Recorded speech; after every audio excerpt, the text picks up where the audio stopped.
आता बातमी लोकशाही मराठीच्या इम्पॅक्टची आहे, दणक्याची आहे। शेतकऱ्याला धमकावत पैसे मागणं हे भोवलेलं आहे। बँक कर्मचारी निलंबित झाले आहेत, गुन्हा दाखल आहे। ब्रह्मपुरी इथल्या अर्बन कोऑपरेटिव्ह बँकेचे 2 कर्मचाऱ्यांना निलंबित करण्यात आले।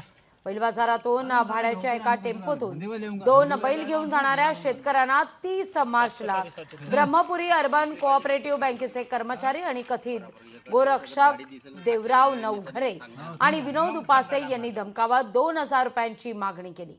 शेवटी तडजोडीनंतर आरोपींनी 200 रुपये घेतले। त्याची चित्रफीत समाज माध्यमांवर व्हायरल झाली। या संदर्भात लोकशाही मराठीने सुद्धा बातमी दाखवली होती। आता ब्रह्मपुरी इथल्या अर्बन कोऑपरेटिव्ह बँकेच्या 2 कर्मचाऱ्यांवर निलंबनाची कारवाई करण्यात आली आहे। दिसली पाहिजे मग गाडी तुमची बरोबर एक दिवस अगर गाडी दिसेल ना खाट्याच्या बैल नेतानी मग सांगा। हो ठीक आहे मग सांगाल आम्हाला।